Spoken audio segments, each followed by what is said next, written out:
देखिए, अगर आप बिहार को भी देखेंगे ज्योग्राफिकली तो बिहार जो है इसके ऊपर ये वाला आपका देश हो गया आपका नेपाल। नेपाल पूरी तरह से पहाड़ है और बिहार के नीचे ये झारखंड है। झारखंड जो है वो भी तो पहाड़ी पठारी एरिया है, वो भी ऊंचा एरिया है। तो नेपाल से भी पानी जो आएगा वो बिहार की ओर आएगा और झारखंड से भी जो नदियां पानी लाएंगी वो बिहार में पलट देंगी। और ज्योग्राफिकली देखेंगे पूरा हिंदुस्तान का ऊपरी भाग तो वो पूरब की ओर ऐसे झुका हुआ है इस तरह से। तो यूपी से भी जितनी नदियां हैं उसका भी टोटल का टोटल पानी कहां चला आएगा? बिहार में। अब ये बिहार में चारों ओर से पानी आ जाता है तो बिहार इस तरह से धंसा हुआ है, मतलब ये ऊपर से भी धंसा हुआ है और नीचे से भी धंसा हुआ है और इधर का पश्चिमी भाग उठा हुआ है, इसलिए यहाँ की सारी नदियां इस डायरेक्शन में आने लगती हैं। बिहार का जो निचला भाग है वहां की जो नदियां हैं वो बाढ़ नहीं लाती हैं क्योंकि उनमें ज्यादा पानी नहीं होता है। वो बहुत ही बड़े ग्लेशियर यानी बर्फ के पहाड़ से नहीं निकलती हैं, वो झारखंड से निकलती है।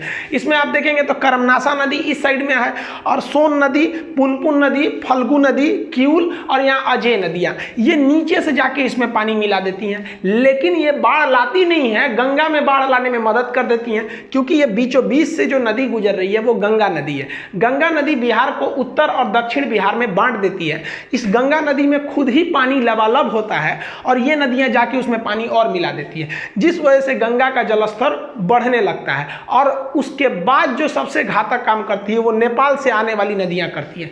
यहां देखेंगे तो सरयू नदी जिसको आगे जाके घाघरा भी बोलते हैं, तो ये सरयू नदी सारण जिला में आके मिल जाती है आपकी गंगा नदी में और ये बहुत ही ज्यादा मात्रा में पानी मिला देती है। नेपाल से आने वाली गंडक नदी भी इसमें पूरा पानी मिला देती है। गंडक की वजह से इस एरिया में पूरी तरह से बाढ़ आ जाता है। गंडक के बाद आती है बूढ़ी गंडक नदी, ये भी गंगा में पानी मिला देती है। तो ये एरिया पूरी तरह से ये गंडक के कारण बाढ़ में डूब जाता है। इसके इधर देखेंगे तो ये बागमती नदी है। बागमती नदी डायरेक्ट गंगा में न मिलके कोसी में मिलती है और ये कमला नदी, ये दोनों पानी बहुत ज्यादा लाती हैं और कोसी में मिला देती हैं। कोसी में ऑलरेडी पानी रहता है और कोसी में ये बागमती और कमला नदी पानी मिला देती है। कोसी की सबसे बड़ी समस्या क्या है? कोसी की ओरिजिन होती है वो नेपाल से और जब वहां से चलती है तो इसका एक फिक्स पैटर्न नहीं है। यहाँ आपको हम ग्रीन कलर से डॉटेड कई ठो लाइन दिखाएं, वो पूरा एरिया कोसी का है, कभी इस डायरेक्शन से जाएगी तो कभी उस डायरेक्शन से जाएगी। ये इतना ज्यादा रास्ता बदलती है कि इसे बिहार का शोक भी कहते हैं। बिहार का शोक इसलिए कहते हैं क्योंकि बाढ़ लाती है और रास्ता बदलने की वजह से इसे विश्वासघाती नदी कहते हैं क्योंकि इस पर कोई भरोसा नहीं रहता किस डायरेक्शन में जाएगी। तो लोग मान लीजिए इस साइड में बसे हैं और इस बार नदी इधर से गई तो अगली बार इधर से चली जाएगी, तो बहुत ही बड़े मात्रा में ये डिस्प्लेसमेंट करती है और यहां से आ जाती है महानंदा नदी। तो ये बिहार की जो नदियां हैं, उत्तरी बिहार तो पूरी तरह से बाढ़ में डूब जाता है। ये गवर्नमेंट इस पर ध्यान नहीं देती है। जो आपको ये समस्या भले लग रहा होगा कि ये बाढ़ की समस्या है ये कुछ महीने की, लेकिन इसी वजह से उत्तर बिहार में कोई इंडस्ट्रियल कोई बड़ी कंपनी नहीं आती है। जानबूझ के उसको पता है कि बाढ़ के समय हमको अपना प्रोडक्शन बंद करना पड़ेगा। तो ये अगर इन बाढ़ की समस्या पर परमानेंट उपाय नहीं करेंगे तो उत्तरी बिहार और पूर्वोत्तर राज्य कभी डेवलप नहीं करेगा। तो ये उन लोग के साथ एक तरह से धोखा किया जा रहा है इसको परमानेंट इलाज न करके। अब ये बाढ़ कुछ ही नदियां क्यों लाती हैं इसको समझिए। नेपाल और तिब्बत से निकलने वाली नदियां बहुत हाइट से निकलती हैं, इस वजह से उनके अंदर फ्लो बहुत तेज होता है और फ्लो तेज होने की वजह से उनमें अपर्दन यानी इरोजन की क्रिया बहुत तेज होती है। और हम लोग क्या किए हैं कि डिफॉरेस्टेशन इतना ज्यादा किए हैं, जंगलों को काट दिए हैं कि मिट्टी में जो अपनी शक्ति थी वो खो गई है। अब मान लीजिए बाढ़ का पानी इसमें घुसेगा तो यहाँ की तो पूरी मिट्टी काट ले जाएगा, लेकिन जो जंगल के अंदर की मिट्टी है वो उतना नहीं काट पाएगा। तो यहाँ से तो मिट्टी काट के लेके चला गया, अब ये जो मिट्टी काट के ले जाएगा ये कहां ले जाएगा? नदी के बीच में भरेगा। नदी का तल जहां पानी रहना चाहिए वहां मिट्टी भर गया तो पानी बाहर आ जाता है। तो हम लोग की ये गलती है डिफॉरेस्टेशन, जिस वजह से नदियों में गाद यानी कचरा बढ़ रहा है। नदियों का ये कचरा इतना ज्यादा है, आप कल्पना कीजिए कि नदियां बीच बीच में एक टापू बना देती है। आप अगर पटना एंट्री करिएगा गांधी सेतु से जैसे पार करेंगे बीच में आपको एक टापू मिलेगा इन्हीं कचड़ों की वजह से, ये जो बीच में सिल्ट है। और असम में अगर देखेंगे तो मांजुली एक पूरा दुनिया का सबसे बड़ा नदी में स्थित आइलैंड यानी द्वीप बन गया है जो इसी सिल्ट के वजह से बन गया है। ये सिल्ट काफी मतलब उर्वरक भी होते हैं क्योंकि हर जगह से ये ऊपरी परत को छांट के लेते आते हैं। ये कितना कचरा लाती हैं सब ये नदियां।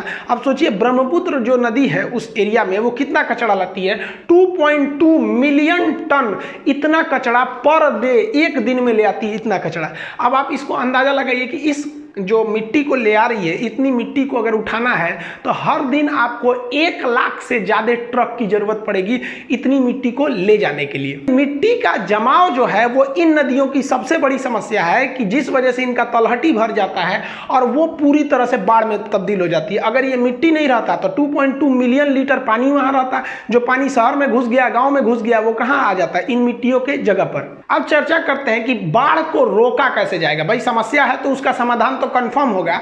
देखिए, बाढ़ को आप रोक नहीं सकते हैं, वो आएगा ही, लेकिन बाढ़ को एक आपदा बनने से आप रोक सकते हैं। जनजीवन को लॉस नहीं होगा, उसे कंट्रोल लेवल में कर सकते हैं, जिसके कुछ उपाय हैं, आप ध्यान से समझिए।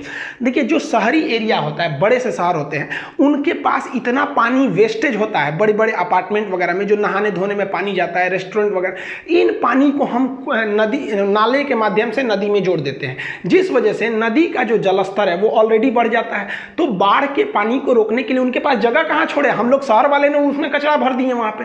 तो इसके लिए एक स्पॉन्ज सिटी का एक नया थ्योरी आया। स्पॉन्ज सिटी ऐसे शहर को बोलते हैं जो शहर अपने द्वारा निकाले गए पानी जो है, वेस्टेज है, उसको बाहर जाने ही नहीं देता है, बल्कि रिफिल करके दोबारा यूज कर लेता है।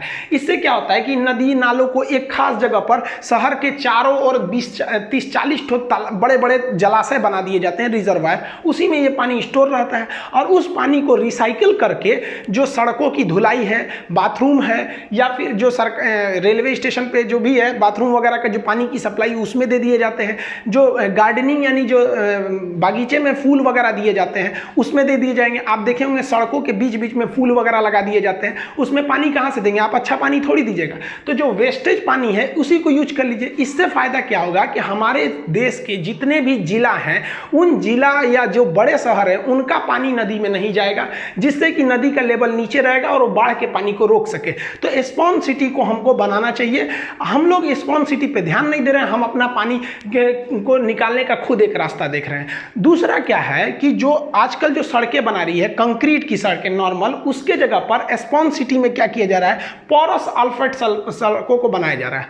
ये एक खास मटेरियल की बनी होती है जो बरसात के पानी को लगने ही नहीं देती है, सीधे नीचे भेज देती है। इसमें छोटे छोटे दरार होते हैं, नीचे भेज देती है, और नीचे भेजने के बाद इसमें एक वेल इस्टेब्लिश्ड ड्रेनेज सिस्टम होता है जो इन पानी को सड़कों से ले आके और जहां जहां पॉन्ड बनाया गया है वहां पर स्टोर कर देता है, जिस वजह से ये सड़क भी गीली नहीं रहती है और सड़क का भी लाइफ आगे बढ़ जाता है। नदियों में जलस्तर को नीचे रखने के लिए हमें फॉरेस्टेशन, वन को जरूर लगाना पड़ेगा, वरना ये इतना कचरा काटेगा और नदी में जाएगा जिससे कि नदी का लेवल ऊंचा उठ जाएगा। और इन कचड़ों को मान लीजिए आप हर जगह जंगल तो लगा नहीं सकते हैं, जैसे मान लीजिए खड़ा ढलाव है, यहाँ पेड़ कैसे लगाएंगे, वही लेके गिर जाएगा। तो इसके लिए एक सबसे बेहतरीन उपाय है वेटिवर ग्रास। ये वेटिवर ग्रास बहुत अच्छा है। इसकी 2 विशेषता, ये पानी बहुत ज़्यादा सोखता है और मिट्टी को बहुत मजबूती से पकड़ के रखती हैं इनकी जड़ें, जिस वजह से बरसात के वक्त में ये मिट्टी कटेगा ही नहीं। देखिए यहाँ पे की मिट्टी कट जाएगी, लेकिन यहाँ की मिट्टी नहीं कटने देगा।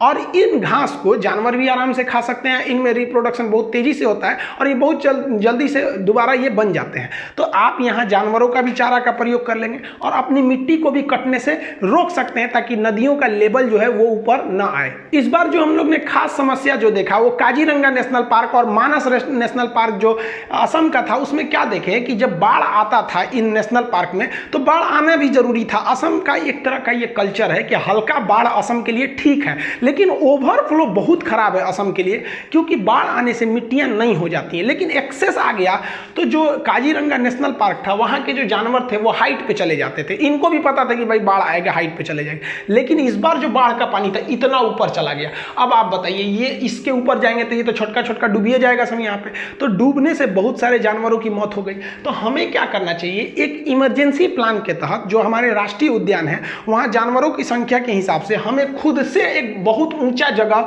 मिट्टी से भर के बना देना चाहिए था। और मई जून के महीने में यहाँ पर कुछ खाने वाला सामान रख देना चाहिए ऊंचे जगहों पे, ताकि इन जानवरों को वहाँ जाने का एक हैबिट लग सके, ताकि बरसात के समय, बाढ़ के समय ये ऊंचाई को खोजने में इन्हें तकलीफ ना हो, क्योंकि इन्हें खाना खोजने की तलाश में वहाँ जाने की आदत है। ये इमरजेंसी एग्जिट प्लान होना चाहिए। लेकिन हमारे यहाँ क्या होता है, बाढ़ आ गया, लोग डूबने लगे, तब सोचा जाता है अरे बाप रे अब क्या करें। तब तो कुछ नहीं करिएगा, झेलिए चुपचाप। जो पानी है ना, ये छोटा मोटा चीज चीज़ नहीं है, इसे रिजर्व एक जगह स्टोर करना भी बहुत ज़रूरी है। इसके लिए हमें अपनी नदियों पे बड़े बड़े बांध बना के रिजर्वायर बनाना चाहिए। हम ये नहीं कर रहे हैं कि आप बहुत हैवी बांध बना के मतलब बिजली बनाने लगी उससे, क्योंकि बिजली बनाने के लिए नदी की रफ्तार भी चाहिए। ब्रह्मपुत्र नदी में पानी ज़्यादा है, उतना भयानक रफ्तार नहीं है, स्पेशली इंडिया की ओर। चाइना में उसका रफ्तार है क्योंकि हाइट पे, इंडिया में रफ्तार नहीं है।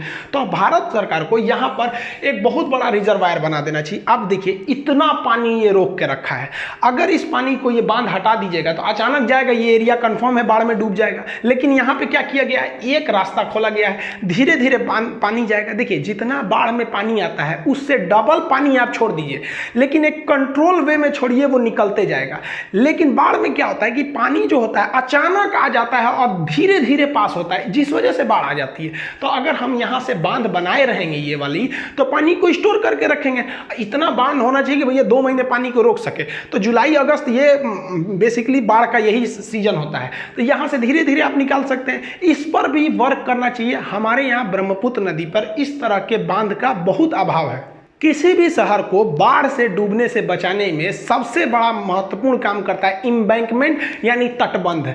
अब इस तटबंध का कितना फायदा होता है आप अंदाजा लगाइए कि डिब्रूगढ़ जो डिस्ट्रिक्ट है उसके किनारे किनारे तटबंध है, तो जहां पूरा आसाम बाढ़ से भयानक त्रस्त है, वहीं डिब्रूगढ़ में स्थिति एकदम खराब नहीं है। ऐसा नहीं है कि डिब्रूगढ़ में बाढ़ नहीं है, लेकिन अपेक्षाकृत वो कंट्रोल में है। तो डिब्रूगढ़ बांध से कैसे बच गया बाढ़ से? तो डिब्रूगढ़ ने क्या किया, अपने चारों ओर न बाड़ लगा दिया था, एम्बैंकमेंट लगा दिया नदी के किनारे। अब ये एक बहुत ही बड़ा खुलासा हुआ है इंडिया में कि जो बाढ़ पीड़ित एरिया है वहाँ अधिकारी और ठेकेदार क्या करते हैं, जानबूझ के कच्चे बांध बनाते हैं, नदियों के किनारे बांध कच्चे बनाते हैं। हर साल टूटेगा, हर साल पैसा आएगा, मरम्मत के लिए पैसा आएगा, वो फिर कमाएंगे, फिर ठेकेदार को होगा। ये जानबूझ के करते हैं। बांध जो बनाना है ये एम्बैंकमेंट, इसमें 2 चीज़ का ख्याल रखा जाता है। नदी से सट के आप बांध बनाएंगे तो नदी का पानी उफनेगा, इसको तोड़ देगा। तो आपको ऑलरेडी अंदाजा लगाना चाहिए कि नॉर्मली नदी कितनी बाहर आएगी, उसके बाद बांध को बनाना चाहिए एम्बैंकमेंट। जो भी आप 10-15 किलोमीटर लंबा बनाते हैं इसे मिट्टी लगा के। अब ये मिट्टी का बांध आप बताइए, अगर ये नदी ओवरफ्लो होगी तो इसको छोड़ेगी, तोड़ देगी। और इस एम्बैंकमेंट की सबसे खराबी क्या है, आप लाख किलोमीटर लंबा भी क्यों ना बना दे, एक जगह से जहां टूटा कि पूरा पानी शहर में घुस जाएगा। तो इसके लिए जरूरी क्या है कि जो पत्थर हैं उनको पत्थर को यहां लगाना चाहिए और उन पत्थरों को जाली में बंद करके रखना चाहिए। एक जाली आती है, जो पटना के स्टूडेंट होंगे वो देखे होंगे, आप जाइएगा NIT घाट पे तो घाट के किनारे जो पत्थर रखा गया है उसे जाली में रखा गया है। जैसे यहाँ देख रहे होंगे सजा के पत्थर को यहाँ जाली में रखा गया है। अब आप बताइए नदी का बहाव कितना भी तेज रहेगा, इन पत्थरों को तो हटा नहीं सकता, वो भी ये जाली में है।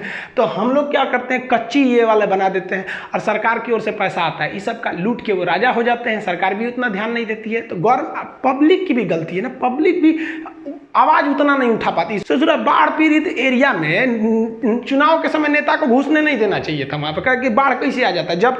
जब तक यहाँ बाढ़ जिंदा रहेगा कोई नेता को घुसने नहीं देंगे, यहाँ किसी को नहीं घुसने देंगे। यहाँ पे हमारे यहाँ बाढ़ में आके तुम पैसा बांट के चले जाते हो, इससे हमारा परमानेंट इलाज थोड़ी हो सकता है। तो ये जो एम्बैंकमेंट है इनको पत्थर के बनाने चाहिए थे और वो थोड़ी नदी से दूरी पर, और इसका प्रॉपर मेंटेनेंस होना चाहिए। मई के महीने में ही पूरी तरह से मेंटेनेंस हो जाना चाहिए, कहीं से खुला तो नहीं है, जिस वजह से नदी का धार सीधे निकल जाएगा। और एक जो सबसे बड़ा उपाय है जिस पे गवर्नमेंट नहीं ध्यान दे रही है वो डबल लॉस कर रही है। कैसे? मान लिया कि ये नदी है, हमने यहाँ एम्बैंकमेंट भी बना दिया, यहाँ भी बना दिया, लेकिन नदी में जो 2 मिलियन टन पर डे कचरा आ रहा है, ये कचड़वा कहाँ जाएगा भाई? ये तो इसी में रहेगा ना कचरा वहाँ पे। इस कचरा की वजह से नदी का लेवल जो है वो यहाँ हो जाएगा। अब पानी जेन्युइन है कि इधर फ्लो करेगा। तो इस पे क्या करना चाहिए, इस कचड़े को हटाने के लिए एक जहाज आती है, डोजर बोलते हैं उसे। ये क्या करती है, नीचे से कचड़े को उठा के अपने में भर लेती है, और जब ये जहाज का पूरा कैपेसिटी भर जाता है तो एक छोटी सी नाव को यहाँ लगा दिया जाता है, ये यहाँ से इसमें गिरा देती है। अब ये क्या है, ये नाव लेके जा सकता है। इससे डबल फायदा क्या होगा कि ये कचरा हट गया, तो इससे देखिए फायदा क्या है कि एक तो बाढ़ की समस्या टल गई, बाढ़ कम आएगा क्योंकि नीचे से जो कचरा हटा है इसमें अब पानी आ जाएगा, तल बढ़ जाएगा। अब इस कचड़े को हर 5 से 10 किलोमीटर पे एक डंपिंग सेंटर बनाना चाहिए। मई जून के महीने में इन नाव को पूरा रेगुलर घुमाते रहिए, 10-10 किलोमीटर पे बांट दीजिए कि भाई 10 किलोमीटर इस नाव का एरिया, 10 किलोमीटर दिन भर में चल ही सकता है वो। और वो क्या करेगा, हर 5-10 किलोमीटर पे एक डंपिंग सेंटर बना देगा जहां उस मिट्टी को वो रख सके ताकि नदी फ्लो हो सके। इसका जो दूसरा फायदा, एक तो बाढ़ से बच गए, दूसरा फायदा समझिए कि ये जो मिट्टी है, इन मिट्टी का हम यूज कैसे कर सकते हैं कि हम इसे या तो चिमनी वाले को दे सकते हैं या तो जो जमीन गड्ढा है उसे भरने के लिए दे सकते हैं। चिमनी वाला ईंटा बनाने के लिए क्या करता है, खेती की जमीन को लेता है। अब आप बताइए कि हमारे यहाँ हर साल घर बनते हैं लेकिन जमीन तो बढ़ नहीं रही है, तो ये चिमनी वाले भाई साहब लोग एक मोटा पैसा देते हैं किसान को ताकि वहाँ की मिट्टी को वो निकाल सके। तो क्या करना चाहिए, इस एरिया में जो 7 सिस्टर पूर्वोत्तर राज्य है, असम वगैरह एरिया, वो हर 8-10 किलोमीटर पे आपको चिमनी मिल ही जाएगा ये वाला। तो उनको कहना चाहिए कि भैया आप मिट्टी उठाइएगा, यहाँ से फ्री में मिट्टी ले जाइए। इससे क्या फायदा होगा कि इनको ट्रांसपोर्टेशन का खर्चा तो आएगा वहाँ से मिट्टी को ले आने के लिए, लेकिन इनका वो तो पैसा बच जाएगा जो ये किसान को देते थे वहाँ उनकी मिट्टी काटने के लिए। किसान का खेत भी बच जाएगा, वहाँ से पैदावार ज़्यादा हो जाएगा। तो ये तो दूसरा फायदा हो गया ये हर 5-10 किलोमीटर पे डंपिंग सेंटर बनाने से। और जो सबसे बड़ा फायदा होगा इस डोजर जहाज चलाने से वो ये होगा कि हमारी नदियाँ गहरी हो जाएंगी तो हम उस पर अपनी नदियों पर ट्रांसपोर्ट के लिए जहाजें ले जा सकते हैं। ये छोटे साइज की होती है नदियों पर चलने वाली जहाज, ये क्या होती हैं 8 से 10 ट्रक सामान लोड कर लेती हैं। अब इससे देखिए हमारी जो ट्रैफिक है उस पर बोझ कम होगा और जो ये नदियों से लाने वाला जो भाड़ा होता है वो सड़क से 10 गुना सस्ता होता है। अब जो नारियल पानी हम लोग पीते हैं पटना में, वो केरला में मिलता है 10 रुपए का। केरला से एक ट्रक अगर पटना आता है तो 1 लाख रुपया वो किराया लेता है। अब आप बताइए कोई व्यापारी है जो नारियल पानी मंगा रहा है, वो तो केरला में खरीदा है 10 रुपये के हिसाब से, अब जब पटना लाएगा तो 1 लाख रुपया किराया दिया है वो ट्रक का, आपको 10 रुपये में देगा? नहीं देगा। तो गरीब आदमी सोचता है कभी हम भी नारियल पानी पीते। इसमें उस गरीब की कोई गलती नहीं है, ना ही उस व्यापारी की गलती है। गलती है तो हमारे नीति निर्देशकों की गलती है जो नीति बनाते समय ऐसी नीति नहीं बनाते हैं जो अगले 1000 साल तक सक्सेस हो सके। हमें अपने नदियों पर यह नीति बनानी पड़ेगी कि अगले 1000 साल तक बाढ़ नहीं आना चाहिए। तो हम लोग क्या नीति बनाते हैं, इस बार बाढ़ में कैसे बचाएंगे, रे चोट्टा कहीं के तो बाढ़ में बचाएगा, यहाँ 1000 साल तक का नीति बना के चलो। इससे क्या होगा, ट्रांसपोर्टेशन। अब बताइए दिल्ली में अगर कोई सामान अगर आप दिल्ली से पटना मंगाते हैं तो 70,000 रुपये आप किराया देंगे। अगर नदियों को गहरा करेंगे तो यमुना जी में आप उसको नदी के माध्यम से ले आइए, वो इलाहाबाद आ जाएगा, वहाँ से गंगा के रास्ते पटना में आ जाएगा। वहाँ पे इससे आपका 15,000 के आसपास में रेंट से आ सकता है उतना किराया से, क्योंकि पानी वाली जहाज का किराया ज़्यादा नहीं लगता है और ये आराम से ले आ सकते हैं यहाँ पर। तो हम लोग तो इससे 3 फायदा कर सकते हैं, हम 2 ही बोल रहे थे आपको। तो गवर्नमेंट को ये सब नीति बनानी चाहिए ताकि अगले 1000 साल तक के लिए हम इस नीति को बना सके। नदियां गहरी होने से एक और फायदा क्या होगा कि ऊपर का कचरा जो साइड में जमा हो जाता था उसको तो छान लेंगे हम लोग, जो बीच का कचरा है वो जब नीचे निकलेगा तो समुद्र के किनारे जब नदियां आके मिलती हैं तो यहाँ पर जो कचरे जमा हो जाते हैं इसको साइड में आप देखिए ये एक्स्ट्रा जमीन हो गया। ये एक्स्ट्रा जमीन कहाँ से आया है, वही जो कचरा है उसको साइड में लगा दिए। इससे क्या होगा, यहाँ पर हम कछुआ पालन कर सकते हैं, मत्स्य पालन कर सकते हैं, कुछ नहीं तो यहाँ आप इसे एक वाइल्ड लाइफ सेंचुरी बना सकते हैं। यहाँ पे आप बढ़िया से समुद्री जीव जंतुओं को रहने के लिए आप आश्रय बना सकते हैं ताकि वो यहाँ पे आप इसे बना सकें। ये आपको एक एक्स्ट्रा जमीन मिल रही है, लेकिन ये एक्स्ट्रा जमीन का फायदा आपको लेना चाहिए तब। लेकिन आप क्या करते हैं कि हम लोग ये जो मिट्टी यहाँ समुद्र में आके गिरा है वो हमारे वहीं पे इधर उधर फैल जाता है, जिससे बाढ़ आता है, मिट्टी का भी यूज नहीं हो पाता है। तो ये नीति रखनी चाहिए कि हमें अपना कोस्टल एरिया इससे बढ़ जाए ताकि वो कचरा सीधे समुद्र में जाए, हमारे जो तटीय एरिया है उन्हें वो बढ़ा सके।